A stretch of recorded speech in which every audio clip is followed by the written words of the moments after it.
So, me again. I'd really appreciate it if you would subscribe to my channel. Just click the subscribe button and the bell. It doesn't cost anything. So today we're going to talk about the unfortunate death of George Floyd.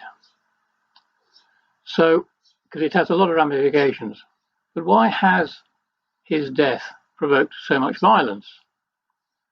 To some, the answer seems obvious. It's about anti-black racism, police prejudice, Black Lives Matter.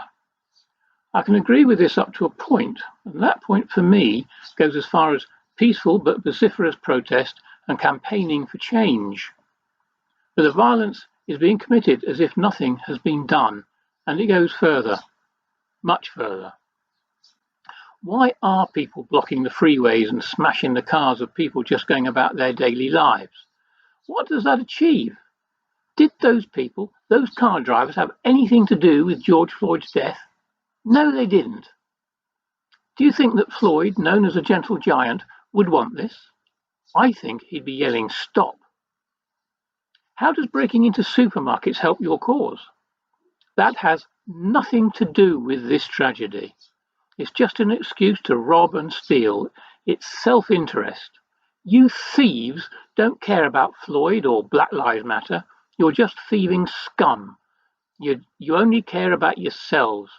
What does it achieve? What good does it do to the cause of justice? Absolutely nothing. If you are trying to raise awareness and get people to want to see justice done, there's no point. Every decent person who's seen the videos, who's heard of this death, wants the police to be punished.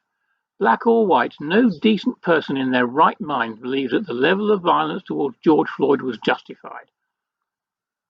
If you're trying to get the authorities to do something, you're too late. They already are.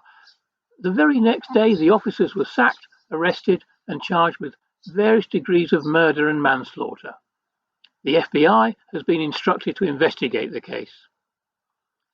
If you're trying to change people's minds, well, in that you're succeeding, but not in the way you want. You are bringing this whole event down to the level of anarchy and violence that discredits all that you say you represent. It shows you to be nothing but a bunch of angry and violent thugs who do indiscriminate and unnecessary damage to the lives and property of innocent bystanders, and you turn people away from your cause.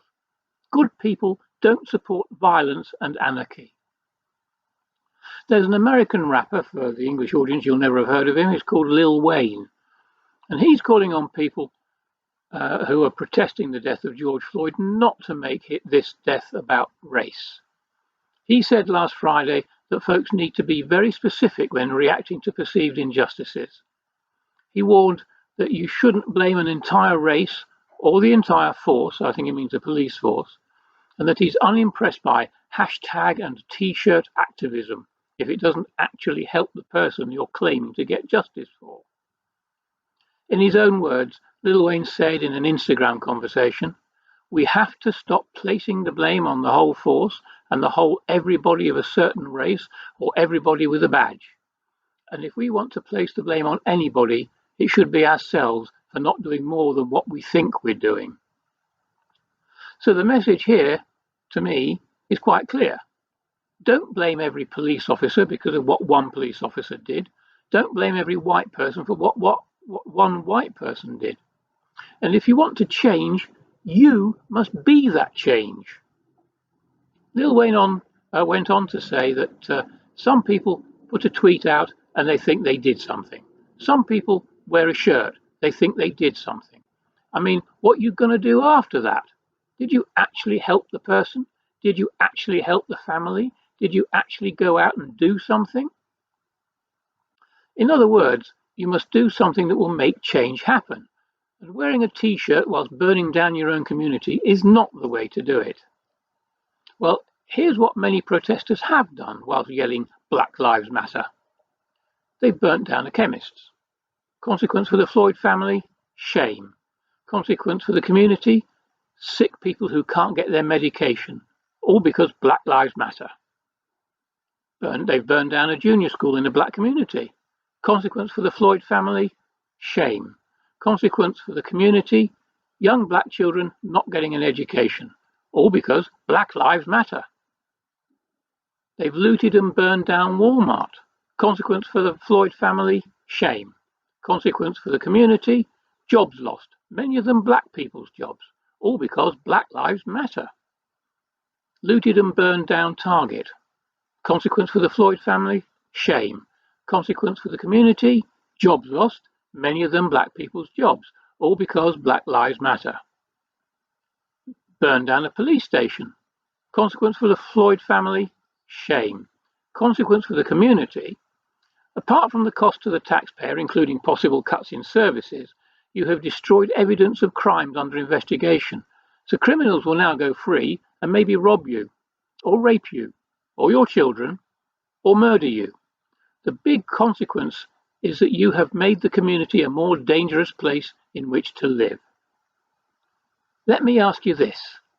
If a black person kills a white person, do you go out in the streets looting and burning in anger? Answer, no, you don't. When a black police officer in the US, Mohammed Noor, killed a white woman, Justine Damond, did you go out on the streets and protest? Did you loot and burn down shops, schools and police stations? Actually, I'd rather you didn't. But don't you think that white lives matter too? And back in the UK, all you people protesting in the Peckham district of London, did you get out onto the streets when Emily Jones was murdered by a woman of colour? Were you marching in protest at the Manchester Arena bombing? Did you protest in the streets about the grooming gangs? Did you wave your banners in protest against the murder in Minnesota by a black police officer of Justine Damond? I thought not. With you lot, it's about virtue signalling. You don't care about people getting murdered unless you can race bait about it and feel virtuous about your demonstrations. And the race baiting that you indulge in has to be anti-white. You're just racists pretending to be all-inclusive and looking for justice, while stirring up hatred against the white community, the community that has done everything it can in the last 50 years to promote racial equality in the UK. This should not be about race. This should be about a gross injustice done to a good man, a man who spoke out against gun violence among young blacks, by an evil bastard in authority, whatever his motives might be.